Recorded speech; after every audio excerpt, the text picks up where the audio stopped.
You won't work it, don't wait the rest, you won't make it.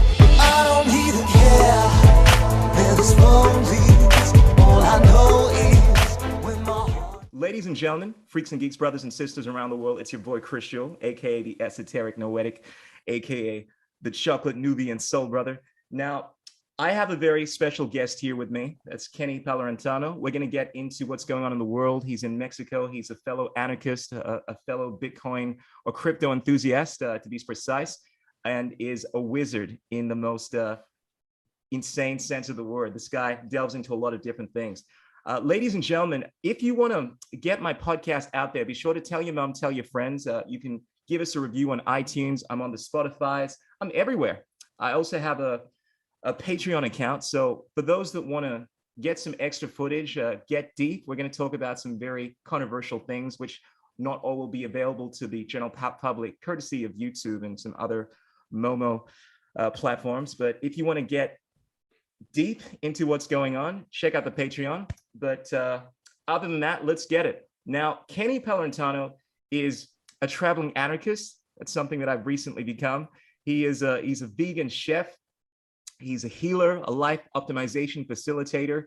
That's a freaking cool term. You coined that yourself, bro? Yeah, I did. Yeah, and he is also a music promoter and a community organizer. He is behind the Abundance Tribe, which is a tribe on the Hive network, which we're going to get into. There's been a lot of juicy stuff going on with that. And just in general, this guy is an all-around kick-ass awesome. He's a freedom lover, and he believes in spreading the good word. Kenny, how you doing, brother?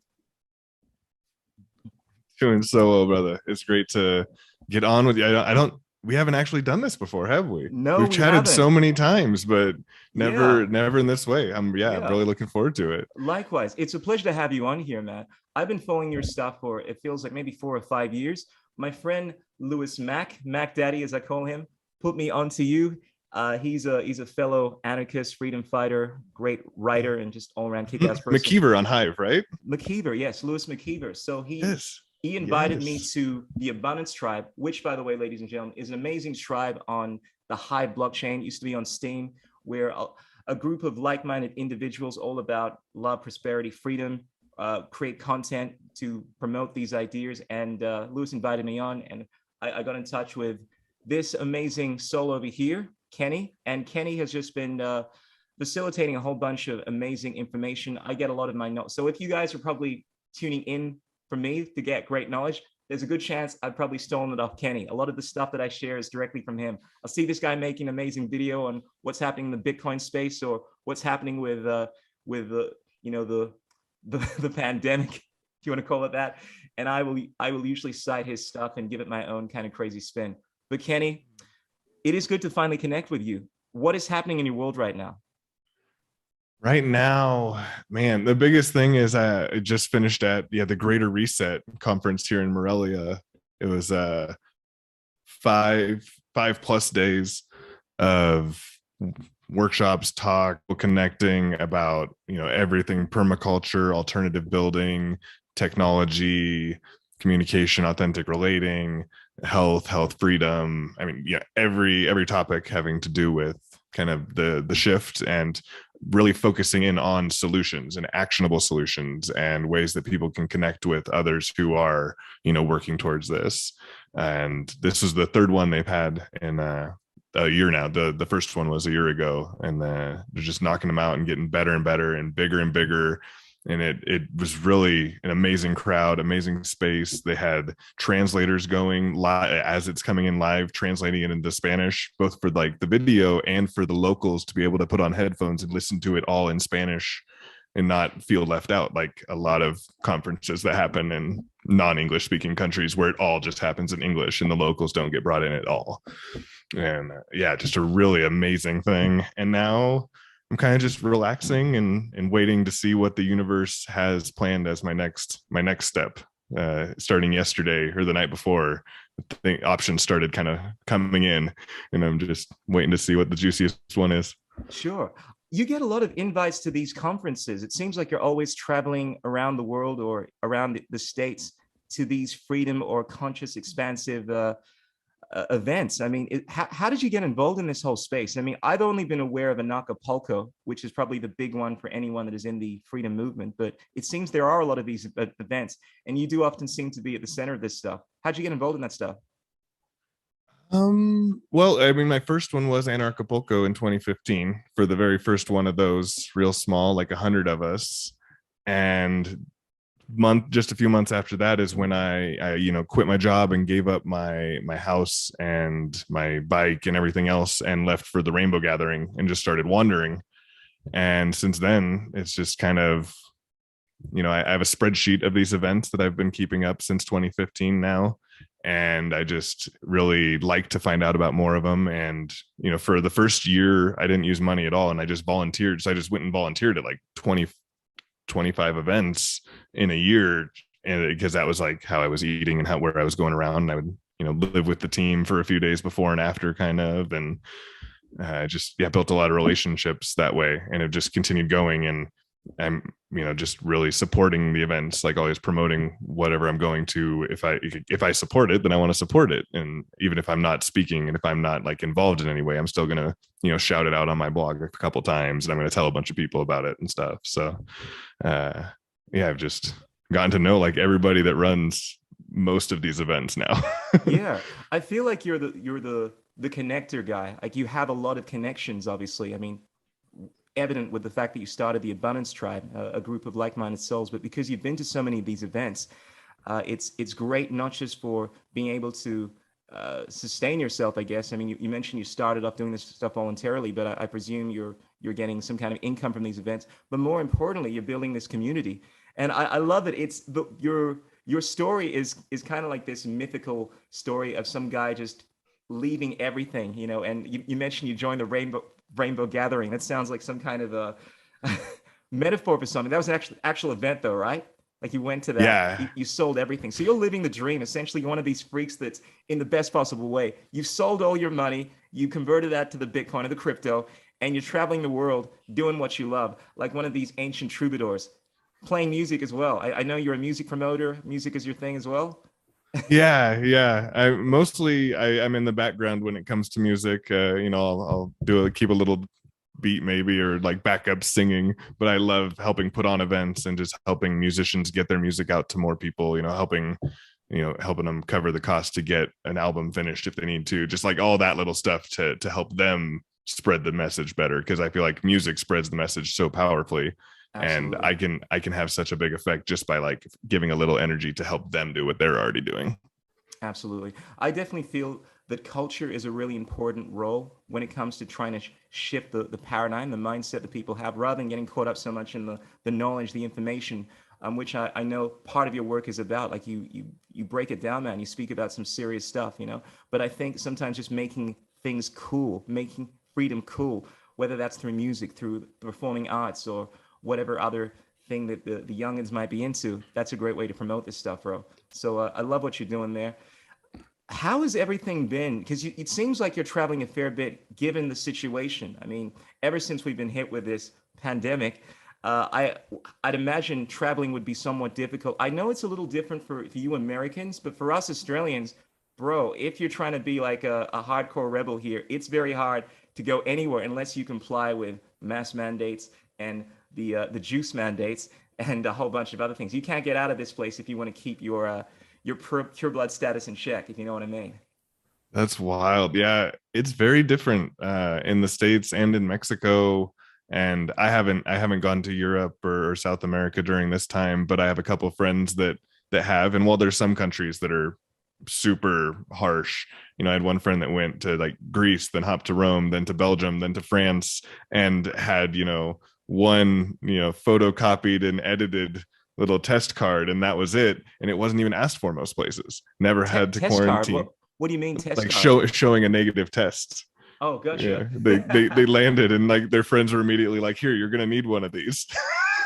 Oh, nice. There is like an underground kind of a world when it comes to getting through this stuff, because one of my other friends, my UK correspondent, King Peter, that's his alias, was telling me about how if you go on the dark web, you can find anything from fake boom shakalaka passports to negative tests and whatnot. So despite the powers to be trying to restrict our freedom, there are always people on the fringe like you and I that will come up with ways to circumvent. Of course, we don't break any laws. We're law-abiding citizens. We always do as we're told here. We're on team meh, as I like to say. But you seem to have had no problem. I mean, what are some of the issues, I presume, if any, that you've run into just in terms of, I guess, doing your thing? It's been almost nothing for me, honestly. But I already wasn't really flying in the US because I don't like TSA and the body scanners and all of the stuff that has gone along with that since basically 9/11.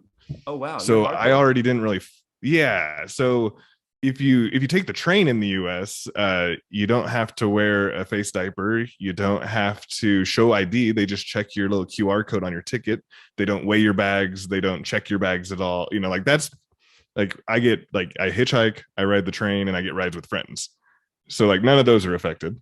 I've been back and forth to Mexico, I don't even know how many times. That was actually the last time that I flew in the States, is I got a direct flight from Denver to Puerto Vallarta, Mexico. I was the only person on the flight, March 20th, 2020, the day that they locked down the US.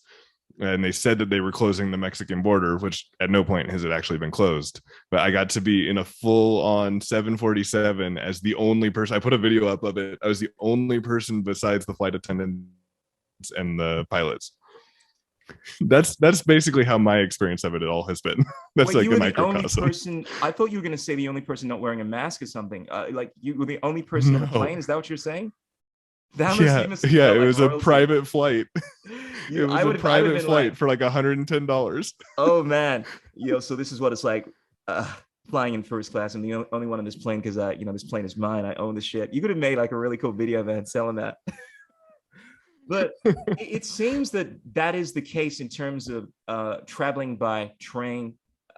This is the same case in Europe. Apparently, you don't need to follow many, even though you're technically supposed to follow these mandates. A lot of people don't. You can get away with that. They don't check your boom shakalaka status. However, if you're flying here in Australia, if it's anything to go by, first of all, you can't leave the country unless you get a special exemption. I mean, of course, you can leave, but you need to make sure that you go through this experimental gene therapy. You know what the deal is. But more importantly, they will make you wear a mask. There are all of these guidelines, restrictions that you have to follow. And I think when you're going international, it becomes a bigger deal. But I also feel that where is the government and media tell you all these things that you can't leave your home, you can't leave the state, can't leave the country. It's about how enforceable these things are. And whereas I'm sure in your country or Mexico or the States, there are a lot of like laws that have been openly just said by the media, but no one's really enforcing this stuff. So you can get away with a lot. Would I be accurate in saying that? That's definitely a big part of it. There's whole states that have, statewide mask mandates and stuff, but it's always up to that shopkeeper or that employee to enforce that or not. And then they've also done sort of a pretend that they're making a rule and like make an announcement, like they'll say, from the White House, or they'll put out a little press release that says we're doing this. But then if you go read the actual links and you read through it all, like I have friends that thought Mexico was closed, like they thought the border was closed for years, like, and people that I've met who thought it was closed for years now. And I'm like, no, there's like, you can fly in and out, and you can walk in and out, you can drive in and out. At no point was any of that closed. There's been limitations, but not, again, like those weren't enforced even, basically. Like they put limitations which weren't really enforced and promoted it as though they were like a full lockdown, and people just assumed that they were closed and they didn't try to leave. Like they just tricked them. Absolutely. That's the same experience that I've been having here in, first Melbourne, and not so much. I mean, the same thing would apply in Brisbane, but I don't know what the laws are specifically here, but it's the same case. Like a lot of people don't know what the laws are. You strike me as the kind of person that doesn't just take things from face value, particularly if it's from the mainstream media. So you'll do your research when it comes to the laws, the legalese system, and when it comes to the science. And as a result, you have a better understanding of what actually goes on here. And that's one of the things I respect about you, man. I know that you've been able to do a lot of things because you keep above the curve in your understanding. I mean, you were one of the first people, actually, just kind of going tangentially here, that started talking about the not the the lockdowns, but more specifically the mortality rates, at least that I was following, about what was going on here. And whereas we won't get into this in detail, like you started questioning the narrative. When this whole thing popped off, I was like, oh, virus, big bad, lots of people are going to die. I mean, I didn't really care about it because I just don't have that mentality. But I didn't even know what the mortality rates were in terms of what were considered to be bad. And I just remember thinking, oh, this thing is going to have a really high mortality rate. But you started citing a lot of science from various different journals. And because you were a lot more researched on this, I started realizing, oh, wait a sec, this thing doesn't seem to be what is being perpetuated by the mainstream media. And yeah, is that something that you've always done when it comes to information? Like you've always questioned the narrative? You're always the kind of person that would do your own research? Or have you always been skeptical about government? Or just comes as being an anarchist? Yeah, I think the research side was something I built later, in my modern life, but even, yeah, as a kid and a teenager and a young adult, definitely I mean, I got kicked out of, I want to say 11 different schools.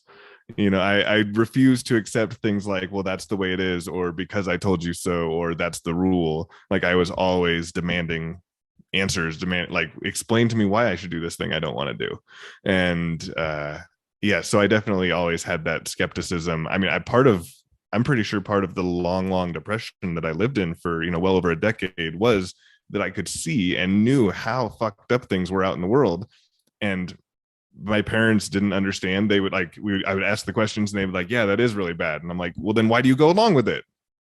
And they would have nothing. And at school, they would, either get to that point or they wouldn't even, discuss it up to that point. And so I had just completely given up on the world for the longest time because as a kid, I could already see wait, the people in charge are dumbasses. They're pretending that they know everything. And everybody out here seems to believe them that they know everything. So we're fucked.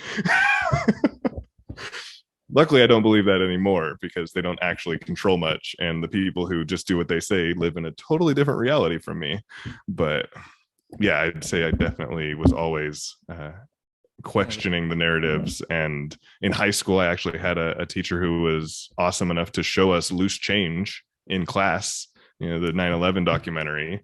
So I had some real key, benefits along the way from some awesome people being in my life and stuff too, that helped keep me on a good path. I just want to say you had a very cool teacher, man, because I mean, I know this was way back. This is probably during the early 2000s, but even if you can get a teacher back then to show you something like that, that's a pretty big deal, man. Yeah, it was great. It seems like that's a common theme with a lot of anarchists because we're considered people that are rebellious, but fundamentally we're just people that I would say tend to question things. Psychologically, I think these people tend to be more logically consistent when it comes to their understanding of principles and so forth. And as a result, yeah, I like what David Icke tends to say. He has this attitude that there are people that can see what's going on, and they're still within a small category of people, right? But then there are people that see what's going on, and if it doesn't make sense, they refuse to follow that. He calls it the renegade mind. It takes it another step further. It's like, if you know something is wrong or something doesn't make sense and someone is telling you to do that thing, then if you follow that person, you become a Momo, as I like to call it. David Icke doesn't say Momo, but he says you become an idiot, essentially. And that's the attitude I think a lot of anarchists tend to have. People that don't just talk the talk, but decide they're going to act accordingly. And you mentioned that what I find really fascinating is you live in a different world. I mean, you mentioned that whereas in the past, you kind of just assumed things were effed up, right? But now you've realized that, oh, wait a sec, correct me if I'm wrong, but you can essentially curate your own environment, and you not only have to you don't have to follow these mandates and stuff like that, but you can actually live amongst individuals that are essentially devoid of any of these regulations. How the hell do you make that happen, man? Because whereas I'm aware of this stuff, I don't know how to navigate myself so I'm not surrounded by momos and I'm not affected as much by this stuff. What's your secret, Ben Kenny? well, there's two sides. There's the underlying, the core side is just, I mean, I did a ton of research into this stuff. I did dive into it for a long time, but then after 6 months or whatever, I just I knew what was going on. I'm like, well, this is this is just a puppet show. Like it's nothing. So I'm just going to ignore it now. Okay. So I stopped feeding it my energy, but also just like in the States, like the States alone, if you look at New York or California or something, if you look at the news about the US, you'd think it's really crazy. It's almost like Australia or the UK. In reality, that's not even remotely true.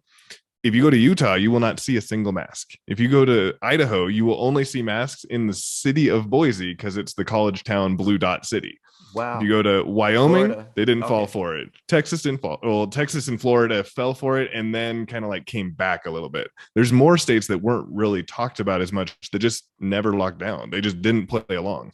I mean, North Dakota, South Dakota, Wyoming, Montana, like half the US either didn't play along or only did for a month or two and then canceled their stuff when they realized it was a fraud. That is so refreshing to hear that narrative, because I was only aware of Florida, because some overseas friends have been telling me that. But from what you're telling me, there are a whole bunch of states out there like Utah that don't even seem to be doing this mask thing. Because whereas I realized when this thing popped up initially, a lot of people, I mean, when this thing popped up, I was wearing a mask only because no one else was doing it. I wanted to be cool. It was like, I felt like a ninja going on this train. It's like, and no one else is wearing a mask at work. I'm like, I'll wear a mask, you know? But I literally had no idea what's going on. I just like being the rebel. If everyone else is doing something, I will typically just do something just to be different. But obviously now it's more than that. But it is refreshing to know that there are people out there that aren't buying into this narrative. I think one of the problems we're seeing is that besides the misinformation, there is this narrative that's been pushed by the mainstream that everyone is doing this thing. Like in Australia, they're telling us that it's above 90%, specifically in Melbourne, of people that have taken the jab. And I have a feeling that it is nowhere near that amount, that it may be a lot less. And we know that the media obviously tries to push a narrative. It's a form of psychology. You know, if you can convince people that everyone else is doing it, they feel like they're the odd ones out. Most people aren't like me and want to fit in, right? Want to be on team. Meh. So that works. But it's interesting to note that that's actually not the case. Like in the United States, from what you're telling me, I mean, we're still getting this perception that it's a big deal. Joe Biden tried to pass this legislation where essentially all states had to be put under these mask mandates. That didn't run through. But it does seem like the narrative been pushed is that the mortality rate is still quite high. Obviously, we're not going to dispute the narrative there. But from what you're telling me... That's the science. Yeah. I can understand why you seem to be more optimistic. I mean, when you really see what's going on, it doesn't seem as untenable as what is made out by the mainstream. Is that your assessment of what's going on? Like, if you can kind of give us your assessment of what's going on the people front in regards to just on the freedom side of things, we don't need to go into the science. What do you feel is going on right now, and why are you positive if you are? Yeah, I'm very positive on where I feel really good about where things are going. I think, well, like I mentioned, there's a lot of states, there's a lot of larger places that really just aren't playing along. But then there's also like within California and within Oregon and within Washington, 3 states that are very locked down. There's whole swaths of those states that aren't playing along, and where their cities or counties have made their own rules to push back against, or where the people just don't obey at all. In Eastern Washington, it's basically the eastern halves. The western half of Oregon and Washington is where the big blue cities are, and the eastern halves is all farms and stuff. You go out there, and there's cities, but you go out there and they have these signs on their businesses that say, the jackass in Salem said that we have to put up a COVID sign, so here it is. You know, like, and they've actually got like the mandate is there. They're technically supposed to. They're putting their business license at risk, but because that whole half of the state is doing it, they're certainly not trying to enforce that at all. Yeah, and then same thing, in Mexico. Oh, no, go. I was just gonna say same thing here. Yeah, it's just interesting that on one hand you do things, but on another level, people know there's like what's called like a gentleman's handshake, kind of like underhand understanding that no one's really going to abide by this stuff. So you kind of like, wear your mask, you can take it off, kind of thing, which is good to know. Yeah. And for me personally, like I really don't wear them. I mean, very, very few times ever over the maybe a day's worth of time over the last couple years altogether. And when I go places, it's very rare for anyone to even mention it. Like even no matter the store, no matter the what restaurant, whatever kind of business. And when they do, especially in the States. It's a little trickier down here because my Spanish isn't excellent, but in the States, especially when they do, I just respond like very calmly and politely, and I'm like, oh no, thank you.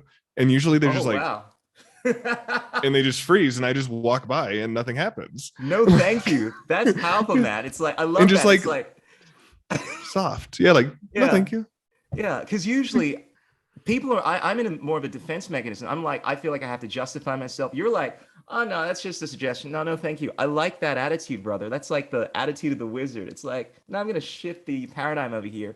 But I actually like the debate, the confrontation more often than not, and I'm quite happy to explain to a police officer that I am exempt, or get into this kind of legal discussion. So as a test, whereas I was uncomfortable about it initially because I wasn't sure if I was going to get put in jail, but like yourself, I did a lot more research in regards to the legalese here in Melbourne and what I can actually do. All the fines don't mean jack. You can send most of the fines pretty much all the fines for the most part that have actually been handed out. The ones that have been challenged have never seen the light of day. At least the last time I checked this was mid last year. That was the case. But people just comply because they think, oh, big bad guy is telling me that I need to do this thing.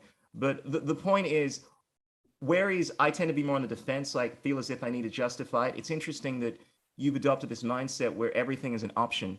And that seems to be the voluntarist, the anarchist mentality. It's kind of like, what? You want me to wear a mask? What? You want me to take an experimental boom shakalaka? Oh, you want me to let you rape me? No, thank you. I like that approach, bro. Yeah, and I Oh, don't lean away if they do want to have the debate. You know what I mean? It's just I mm, find that being very just friendly and polite in that situation throws them off so much that they usually don't end up trying to debate me or trying to like push the point. And when they nice. do, then I'm happy to, my favorite response, if they'll do it, well, we need you to wear one, blah blah blah, I'll be like, oh sorry, I don't take part in satanic humiliation rituals. Oh, wow. That's okay. That is hardcore, bro. That is, I mean, the other thing I've heard from Maurice E is like, I don't take part in child sacrifice. This is with people that are just wanting to. Anyway, I don't. I'm obviously it's complete nonsense. Like I can't believe that anyone would say something like that. That it would even suggest that going ahead with the narrative is child sacrifice or satanic ritual. But it's interesting that people do take on that approach, like you. What's your reception been They with usually that? get With that, really really triggered. I would imagine so, And man. yeah, So it's kind of option one, easy going. Option two, oh, bring it on. I'm throwing it hardcore at you. yeah, yeah. And when that's happened, I'll go back and forth with them because like as you mentioned, like I've been writing about the science behind this Yeah, you know since your stuff. February and March of 2020. So I just start Absolutely. listing things off. I'm like, oh, so you've read this paper, about these numbers, you're like, and they're like I don't want to talk about it and anymore. That's what I usually get. It's like, yeah, it's yeah. your opinion. I want to talk about it. I'm like, okay, you know, and bro. then either they leave me alone, Mhm. or a couple of them will tell me, especially natural grocers, which is like a sort of nationwide chain that focuses on organic food, and corporate headquarters has said like, do not try to enforce this stuff, but individuals still try. So I've gotten in that with people there a couple times, and they'll be like, oh, they're not going to check you out when you get to the front, blah blah blah. I'm like, no, they will. You can just go back to your break room. Like, you need to calm down. And I'll just go finish my shopping, walk up front, have a great conversation with the person at the register who's smiling at me because I'm not wearing a mask, and I'll go about my way. Wow. Only restaurants, at least in the States. Here in Mexico, it's a little tougher, and like the big grocery stores have security guards at the front that won't let you in a lot of times. But in the States, it's only restaurants that I've actually been like refused service, and they're like, no, you have to put it on if you want to order from us. And I'm like, oh, in that case, I'm not going to give you money. Fair. Yeah, that's the pretty much the same attitude I have. I mean, I've worn it on a plane, at a hospital. I actually the only time it felt weird not wearing one was when I was in a hospital. And like I forgot the fact that people, I mean, everyone's wearing a mask, but I just assume that I'm weird. If I see everyone else doing something, I don't feel like I have to comply because usually I'm the token black guy, right? So I just assume I'm supposed to stand out and be different. The only time, strangely enough, that kind of side note, that I've actually felt weird was when I went to Ghana and I saw all of these black people everywhere, and I was like, oh my god, they look like me, because I'm so used to seeing people look totally different to me, and I felt like the odd one out, but I guess I programmed myself to just assume that anything I do is going to be different, that it's just accepted. And it's kind of like it's a weird psychological thing, because I look different, I act different. I tend to be this black hipster that doesn't follow the trends. And when I was wearing a mask at this hospital, I didn't think it was a big deal until everyone just started, all these older women started walking away from me. And then the nurse got the doctor and spoke to the doctor, the doctor asked me that if I was boom shakalaka, right? And I'm like, why would he need to know that? And it was because I wasn't wearing a mask. The nurse obviously figured that was the case. And I realized that I couldn't actually see the doctor. It was just to get some BS. But yeah, that's the only time I kind of felt weird, because I started thinking, oh, I'm making a lot of people feel uncomfortable. But there's also the side of like, I mean, this is at the height of things in Australia. This is during the lockdowns. Things have kind of stepped back a little, but then been ramped up a bit now. But I was just so frustrated, the fact that everyone was complacent with this stuff, that I was trying to make a stand. It wasn't just a case of I'm trying to be different. But bro, something I want to talk about with you, because you were known, at least in the Hive community, as the abundance guy. You essentially are one of the main facilitators, correct me if I'm wrong, of the abundance tribe. And whereas you pop this stuff off on Steam It, then we had a fork, and there's this theme I keep finding within the anarchist, or just in the world, where freedom lovers, anarchists like yourself, we start something really cool, whether it's a system of independence or some kind of blockchain cryptocurrency, and then it gets really popular, all the masses get involved, and they're like, oh, we want to kick all the freedom people out, and then they ruin it, and then we have to start something again. And this is like the history of the world, right? It's like, let's start these anarchist conclaves, like the tours in Ireland, right? And then, oh, wait a sec. Later on, people are like, we don't want to do this shit anymore. Let's have states. And then the whole thing ruins. And I feel like this has been the case even with Hive. You mentioned a while ago, perhaps we can go into this, that you've experienced some targeting on the Hive blockchain, and that's taken away a lot of your income, or at least some of it I mentioned. And as a result, you're considering moving your efforts elsewhere.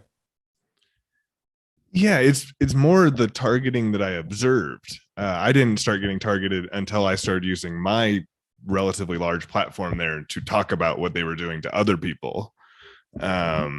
Yeah, it's a tricky thing. Obviously, Steam, when it launched, had really terrible distribution. There was the whole Ninja Mine situation where Steam Incorporated had like 85% of the supply for a very long time. Can you explain that with a bit more kind of layman attitude? Because a lot of people who watch this are momos like myself. Okay. Yeah. So just explain what Hive is, just briefly, and just what was going on Steam It and so forth. Or Steam It first, whatever works for you. Just a bit more layman. Okay. So yeah, Hive and Steam both obviously being social media platforms where, based on the amount of money, the amount of tokens that you have in your account, your vote is worth more. You can add more to people's rewards, or you can take away more rewards. So that kind of is the basic thing. It's called proof of stake, or delegated proof of stake in this case, because then you vote for the people to be block producers as well. But the concept behind proof of stake, especially in the Hive or Steam case, in the white paper, they made it clear that the plan was to use the wisdom of the crowd and harness proof of brain. So the idea being that because everybody's voting up and down on things, we can kind of see what the really popular stuff is. We can kind of see what's true, what's false. But then they added the element of, well, but it actually isn't based on how many people are voting. It's based on how much money the people are voting have in the platform. And when Steam Incorporated first launched Steam, the blockchain, right, are two separate things. When they launched it, I don't know the exact details, but basically the next day they found out that something had gone sideways, and they hadn't been mining a ton of them like they were planning to, and other people had a bunch of the initial stake.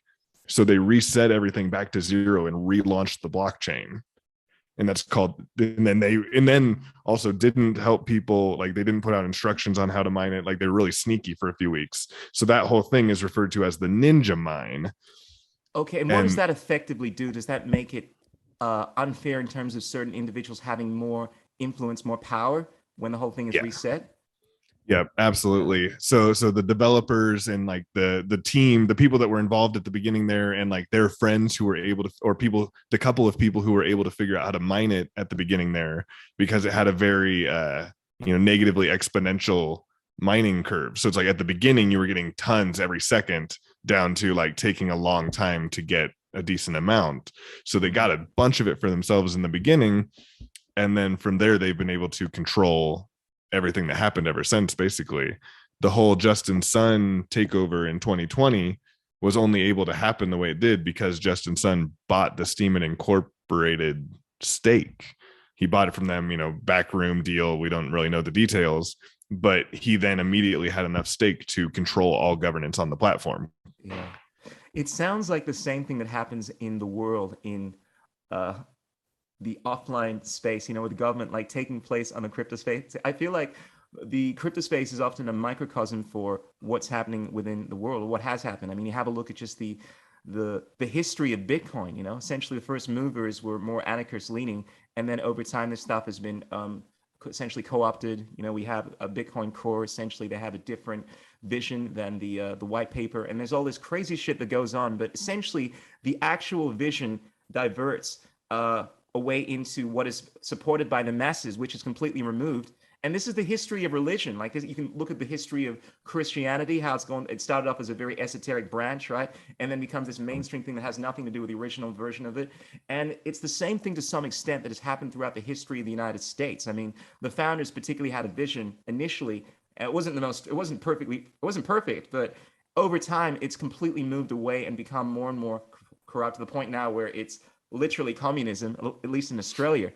But that story that you're telling me about Steam It seems to be somewhat similar to what's happened in Hive, right? And seems to happen in general. Would that be accurate? Yeah, well, part of the thing is because Hive is simply a continuation of Steam. Sure. We never had a fresh start. We never had a clean start. So a lot of the big whales that exist on Hive now were from people that benefited from that stake in the beginning. Sure. Or people like Block Trades who had the big swap thing, and they were the main swap to go in and out of Steam for years. So they're just making fees and then staking that. And now he's the largest the largest stakeholder on Hive, is one guy that has like 35 million Hive or something like that.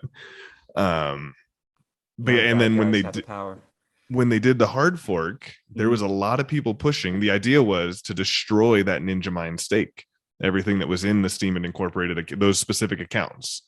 Instead of destroying the ring, instead of throwing the ring into the volcano like they should have, they took the stake and they put it in the DAO, the decentralized Hive fund, and it became the funding for the community.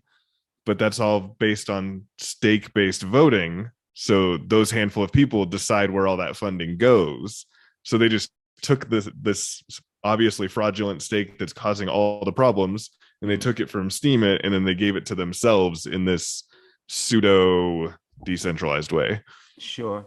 And now the people that have all the power, I would imagine, in Hive tend to be the people that, in our opinion, are more corrupt. And as a result, they are fraudulently downvoting people with these completely vague justifications. It's the same kind of stuff YouTube does. They'll take down your video and say that it violates something when it doesn't actually, but they're just using it. They're just making some fake ass justification to do whatever they want. Like, I know a lot of your content, or at least some of the stuff that you've shared, has been downvoted with in fact, I don't even know what the argument has been. Is it that this stuff is not in line with the community standards? I mean, what's the main objection that you're getting here? That you're earning too much? Because I know one of the things that happens is people like yourself that have been on this thing, on the Hive blockchain for a long time, and have a lot of followers, and justifiably are earning a lot, because what you're earning is disproportionate to, I guess, a lot of people, in this communist worldview. People say that, well, you're not adding enough value regardless of what you put on there, because you're getting so much more than other people, and as a result they downvote you. That, in my mind, would be the justification that some of these corrupt people that are downvoting you have. Would that be accurate? That's part of it. There's there's a few layers. So that's definitely part of it. And honestly, a lot of that is some of the more honest downvoters. There's people that just go around and they're like, oh, this is 800 words and it made $150. I'm going to knock it down a little bit. And there's people that just kind of because there are also, if you look at the top of trending on Hive, it's usually shit posts that are at like $400 each because they have a Sure. whale that supports them. That's a So fair there is thing to say, some yeah. value there, and that's definitely a justification that's used. There's also the fact that there are no community standards for Hive, and there's no like you get to it's just consensus. You get So to I can just upvote or show my downvote dick. I as can you just will. upload a dick pic, and it'll get like $1,000 because everyone's gonna be so impressed. Is that? Can I do I'm that? You can Shit, do it. why Yeah, you haven't I can done upload that? it to Hive. Some of the front ends will ban you if you don't tag it as NSFW. Oh, Like gotcha. the front ends and the communities have guidelines, or they have rules, but Hive itself actually doesn't, which is part of the problem because there's no clarity about this, and everyone's allowed to use your stake. It's for, in the white paper it said like for spam, plagiarism, a few other like real, like child pornography, things like that, and then it said like, and disagreement on rewards. So just, and completely subjective, whatever the hell you want it to mean. That's always So, the deal breaker. Yeah. so that's been in the rules from the beginning. They like, it's not just that they are justifying doing whatever they want. The rules of the game clearly say they can do whatever they want. Yeah, it's the vagueness I find within any kind of legalese or contractual agreements that allows for all the fraud to go on. I mean, in here, most recently in Australia, the most ridiculous thing I heard was that whereas we've completely suspended any concept of like, it seems like individual rights here, even within the Constitution, right? They've just thrown that away. The most recent thing they did that made me go, what? Was they've actually targeted a celebrity basketball player, I forget his name, that simply just made a comment in regards to him not supporting what was going on, right? It wasn't even very strong. I can't remember exactly what it was, but he was essentially threatened by some lawyer in the government that any post by a public figure that has the potential to sway an election, right, is not to be posted. They basically, that post any statement needs to gain clearance, right? So it's not a case of, oh, you're inciting violence now, which is the subjective bullshit they were using before. Like you're inciting the people stand up for their freedoms. Like that was the justification the government was using to stop people from protesting against their rights being violated here in Australia, right? Which was crazy. Now they're saying if you express a viewpoint that is going to influence people in any way that is not in line with what we're putting forward, like just say, oh, I think these mandates are ridiculous. We're going to target you now, and you may be sued. And this is what a lawyer essentially sent to this famous basketball player.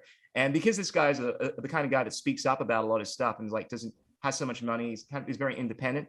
He actually made this very public, and now the government's just made to look like an idiot. They're coming up with all these insane justifications to try to justify what they've done. But it just showed like the idea within the legal framework is there is some level of subjectivity in what you can state publicly, and they've just taken this and expanded upon it to the point where it's just absolute ambivalence, to the point where you can say, oh, you can't say that because it might influence that. And it's this kind of like non-definitive, subjective legalese that allows for the government to do whatever it wants. And this is what I'm finding is happening all around the world when it comes to these fake laws that we're implementing. Yeah, it just allows them to do, I mean, just it's all emergency mandates, and it's all, everything is just weird. Legalese, it's all just legalese, weird bullshit. Magic.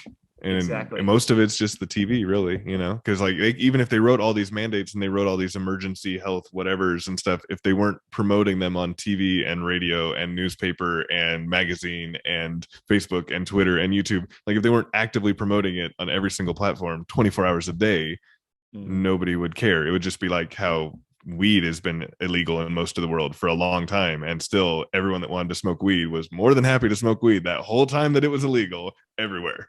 Absolutely. Like laws don't actually matter to people when it comes down to it. That's exactly what I was going to say in my next breath. I think it comes down more to consensus and what people want. At the end of the day, if people don't like something and they know it's wrong, they know it's wrong. If they want, so rather, if someone wants to do something, it seems that I'm speaking generally here in the status quo, just based on what's going on, they'll find a way to do it anyway, and they'll try to justify it. This is how the government works, and this is how a lot of people justify. Like I've heard some people try to justify wanting to forcibly inoculate me, right? And I know what they're feeling when they say like, oh yeah, like they won't say that it's wrong, but you know that they know it's wrong, and they will try to justify it because they're scared. But deep down, it seems that people are aware that this stuff is crazy. Some stuff is unjustifiable, right? But because there is this element of fear that's been pushed by the media, I'm finding people, when you suspend their rational thinking, which is the byproduct of fear, they will justify anything. And this is at the heart of the problem. That's why I think this is about a battle of minds and hearts, rather than a battle of trying to explain to people that they're wrong from a legal sense, because people don't care about that. And a lot of people just have a morally relativistic worldview. So it's an uphill battle, but it's good knowing that there are people like you out there that are fighting the good fight and promoting things like the anti-wax coin, which I wanted to get into. That's something that you've been plugging a lot lately. Shame on you for promoting an anti-vax agenda, man. I mean, what is this? We got to get as many people jabbed up as possible. That's the only way. It's the path back to freedom, man.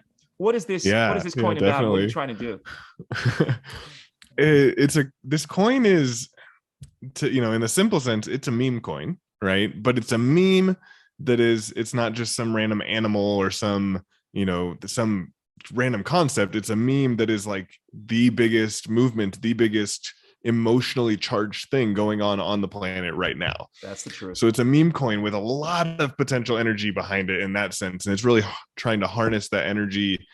But and I just say it's a meme coin specifically because like it doesn't have its own blockchain. It's not trying to be that kind of thing. It's not trying to be like a real strong cryptocurrency competitor to fight against Bitcoin. Sure. And so it's not in that realm. Sure. It is a project run by, over the last weeks, I've gotten to know the people behind it. I've been in the Telegram group since the day before launch, I think, or maybe the day of, and lots of conversations, voice chats with the people that founded it, like all sort, like, and berating, like really going deep, like questioning them, challenging them, like, I don't know you need to prove yourself to me. And I feel good about it after that. It's people that have, between them many decades of experience as activists for freedom of speech, for bodily autonomy, for just a more loving, peaceful, and free world. But isn't this the same thing that happened with Steemit and Hive? Not really. Dan Larimer pushed it, like he does sell the message of freedom and stuff. The guy that created the tech, but Ned and Steemit in corporate, like Ned Scott was very much obviously just a corporate guy. So at best it was like a little bit of both.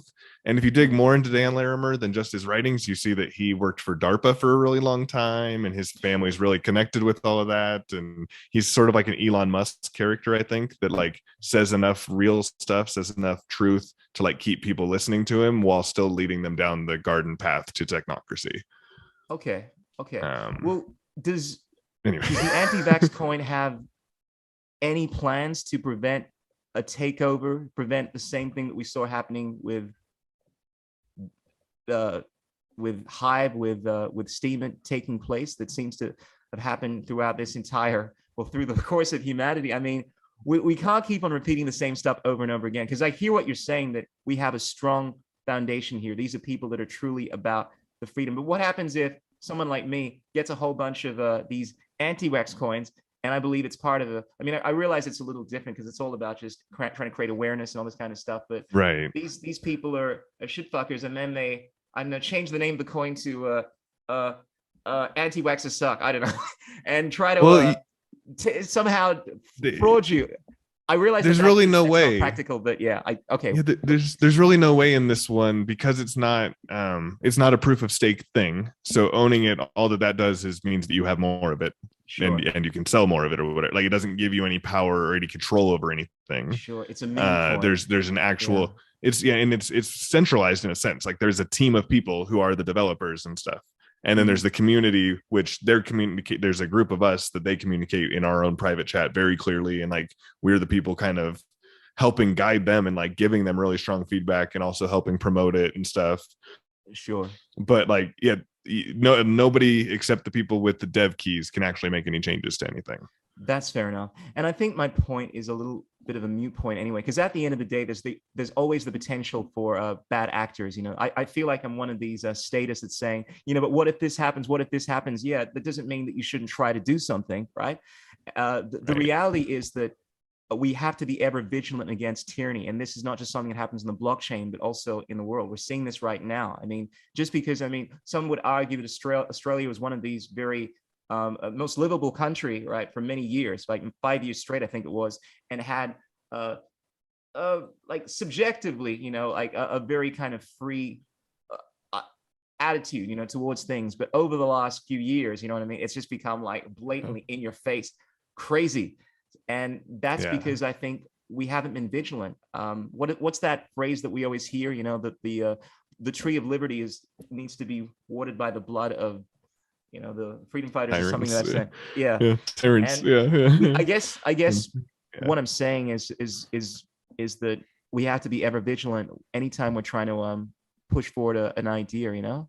But I think that's and I think that's why I, you know, I go about the projects I do in the way that I do, where it's very much about like core, like my gut feeling, like how it actually feels interacting with that team and stuff, and then getting to know the people behind it too. Like, you know, I still have stuff in Hive, but I'm moving it out. The only stuff I'll still have in Hive is Splinterlands, which I know Agro, the guy who runs it. He's a great, awesome anarchist guy. Like at this point, besides my Hive that I'm slowly funneling out because of the 13-week power down thing, every project that I have money in, I actually know and trust the people running them. There's nothing that's just like hypothetical, like, oh, this seems like a good idea. Like, it's all like I've actually at least had conversation one or more times and like feel good about the person. And with it, and so with anti-vax, I want to hit some of the cool stuff real fast. Let's go into it. So one of their main things is it's like raising awareness, obviously, raising, you know, it's a coin thing. And so there's always just trying to get people playing with it and stuff. But the goal is really to use this not just to spread awareness about the movement and about people who are sharing, you know, alternative information to the narrative, but then to be funding things. And so, like, you know, like I asked you if you knew anybody who had lost their job for not getting the boom shakalaka, and you sent someone over and she actually got a donation. It went through earlier today. Oh, wow. And a couple other people have already gotten donations. They haven't even announced this yet. They're waiting until they have their first round of people all done and then making one announcement. That's awesome. And then the next batch is going to be people who were injured by previous boom shakalakas. And then they're also doing a thing on Twitter to find people who are on the Freedom Convoy, you know, prove that you're one of those trucks by sending a picture of you with your blah, blah, blah, and then funding the gas for 5 of those truckers. And this is still a tiny project. Like, they haven't even really raised any money yet. And they're already like, just to show like, no, this is what we're about. And so as it gets bigger, obviously the people involved, like the people investing, get to make money as the price goes up. But more importantly, the amount of money that can be distributed to these awesome projects and to these, you know, people that need it is just going to get bigger and bigger and bigger. So it's a meme coin that's also like a charity for freedom fighters and people pushing against medical tyranny. That kind of stuff makes my heart sing, man. It warms the inner sanctums of my soul, because that's what we need right now. I mean, the thing about any kind of movement is the fact that we're able to help each other, able to not just stand for what we believe, but I can see the real effects of this coin. And I mean, I know someone, and, you know, she's been actually in a real tough place. She's more like gung-ho than I am. I mean, she actually, I'm not saying her name, but she can't stand the fact that anyone is taking this thing, you know, and like, it's like, I met her and we didn't actually know about her status or anything like that, you know, but I remember her telling me that if she found out that I had taken this thing, she would have just walked out like straight away. I'm like, what? That's hardcore. It's like, lucky I decided to be honest and actually disclose my stat. Usually I'm like, I may or may not have taken the boom shakalaka. You don't know. But because she was so like vehemently opposed to this stuff, and she was a little confused why I mentioned I was traveling, but yeah, I opened up. But it's interesting to see that someone like that has actually taken a stance, done the right thing, given up their job because they feel so passionately about that. They're given an opportunity now to be helped by like-minded people, and it's really beautiful to see that. That's the kind of stuff I want to see with this coin. So just putting this out to everyone.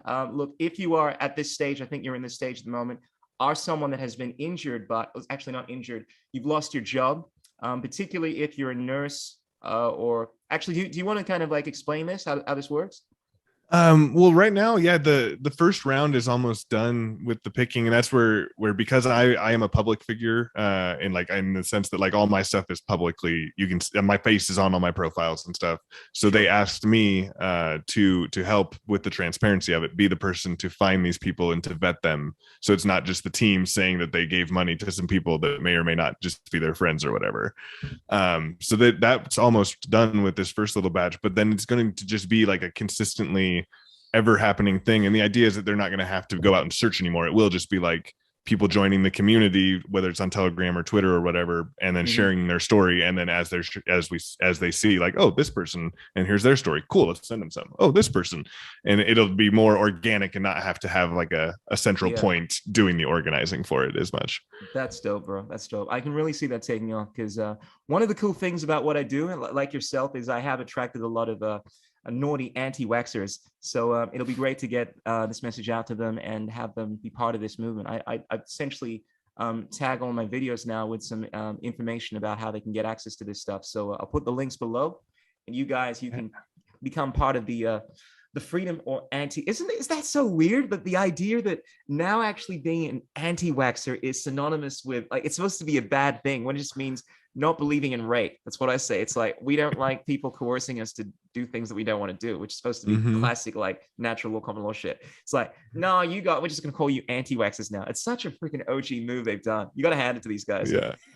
Yeah, and they have been shifting a little bit. The coin is still anti-vax, and it's always going to be the coin is anti-vax. At least, I guess, maybe I shouldn't say always. I don't know, but they've shifted the Twitter and a bunch of that stuff to be like Black Sheep Family, because that was already the meme was all about the black sheep and like Black Sheep Matter and stuff. I could be a token guy. I'd be the perfect face for it, right?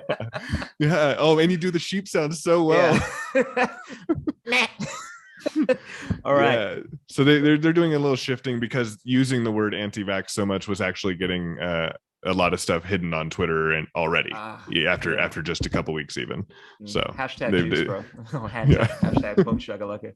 Oh, bro, speaking about, all right, we're gonna go a little deep now. This is the bonus section here. So this is gonna be not for the momos. You gotta check us out on Patreon or on Odyssey or something like that doesn't censor this stuff. Let's talk about the pandemic.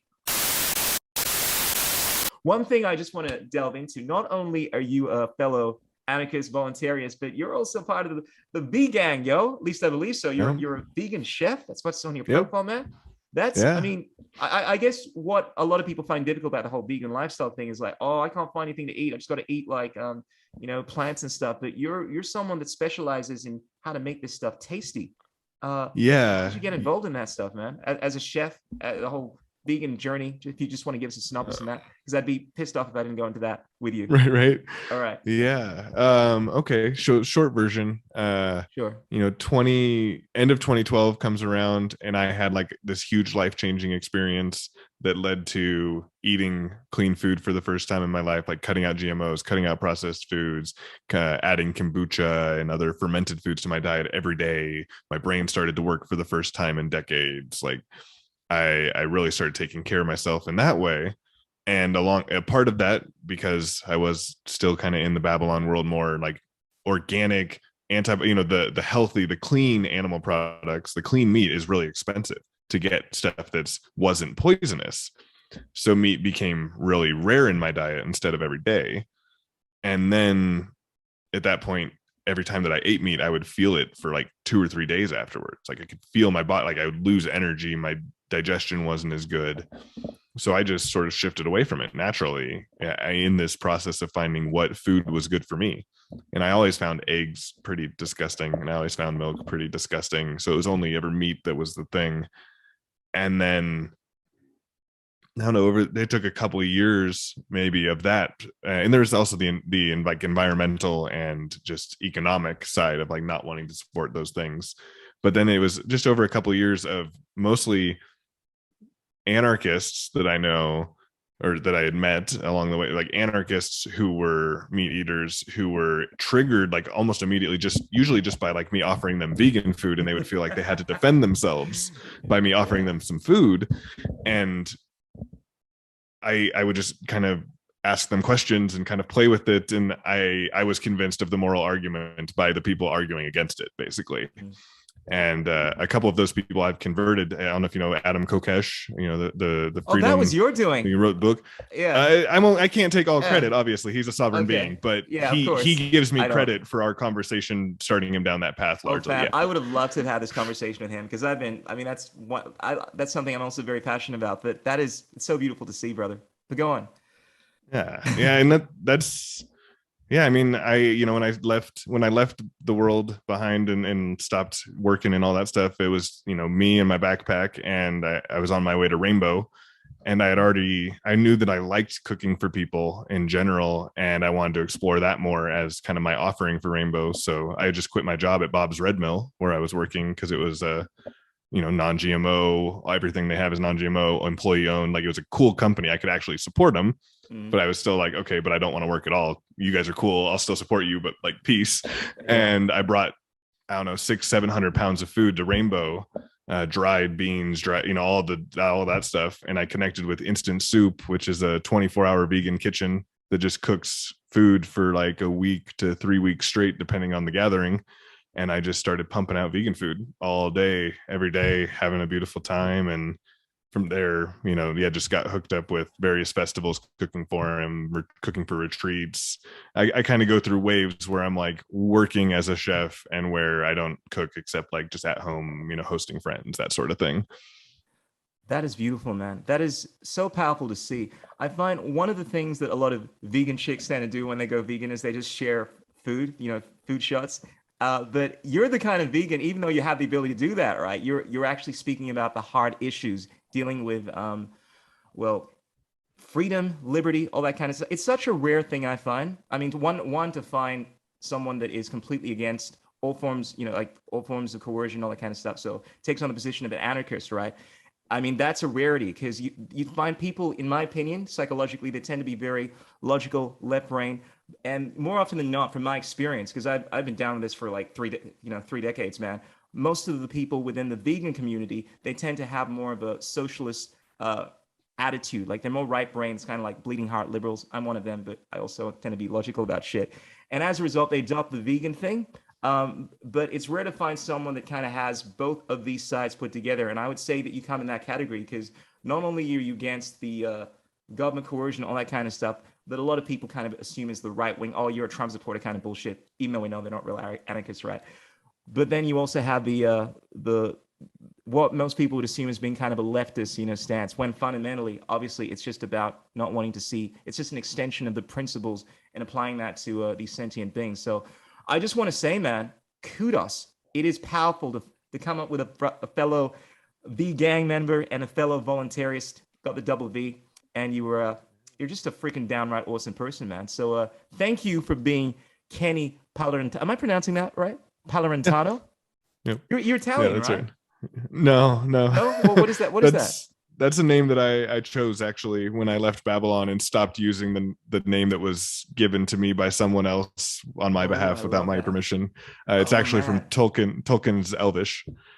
Oh wow, that is, bro. Well, I gotta have you on here again, man. We gotta go to that realm because I'm a big fan of J.R.R. Tolkien. He's a fellow anarchist. I'm a big fan of the wizardry. I'm a big fan of the esoteric schools of thought, which I also know that you dabble into. But bro, we gotta pick this up again. We've already gone over the 1 hour mark, but you were a fascinating person. You were a scholar. You were a gentleman. You are a fellow truth seeker amongst many things, the traveling anarchist, something I've been trying to do lately. And it is an absolute pleasure to have you come on the podcast, brother. I look forward to seeing you do amazing things. Thank you, Kenny. Kenny, is there Thank you, anything man. that you want, anything else that you want to share with us? I mean, if people want to get a hold of you, I'll put your details down. But is there anything you want to drop before we end this session? One quick thing, just because it was kind of the last topic there, at the Greater Reset, there was a group that was representing, and they had a whole rally in town and a potluck called Vegans for Freedom or Vegans Against Agenda 21. So there's actually, that's a movement that I'm pretty sure Derek actually started, or at least he started really bringing people together. Derek Rose, another vegan anarchist. But that's a whole movement that's now starting to kind of help help funnel people away from that Bill Gates processed Soylent Green veganism and towards like you can not kill animals to eat and also not poison yourself with eugenics programs. Also stand for vegan. It's about the double V, right? The vegan and the voluntarists. It's about the left brain and the right brain. It's about that alchemical wedding, bro. That's what I like to say.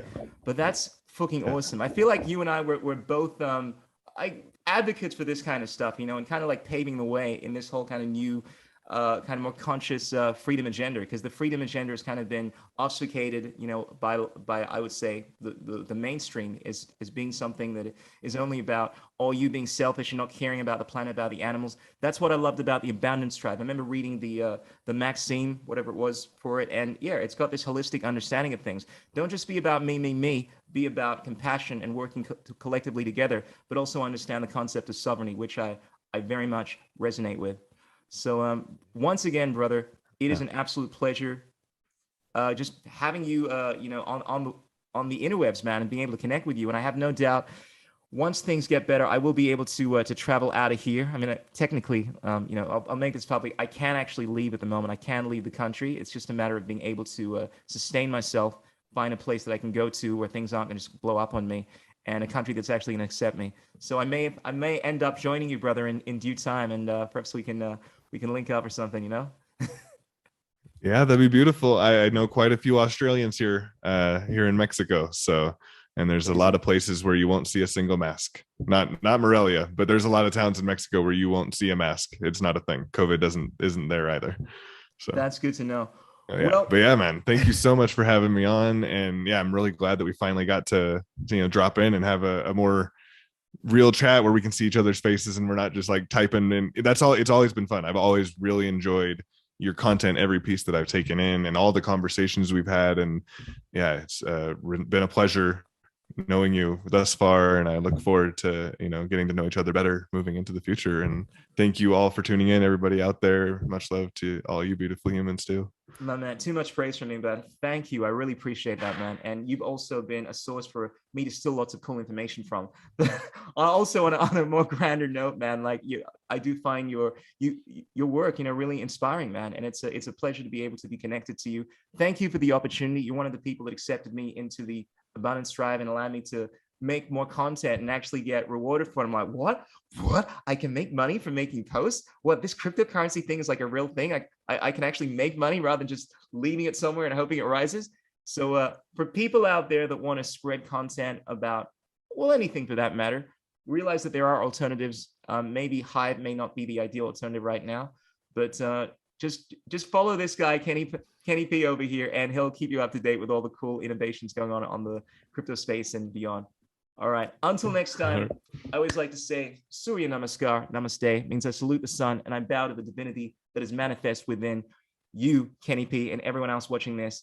Until next time, peace be upon your butt cheeks. Peace in the Middle East. Thank you once again, Kenny. You were a scholar, a gentleman. I appreciate the frack out of your activism. Signing out. Ow! My man.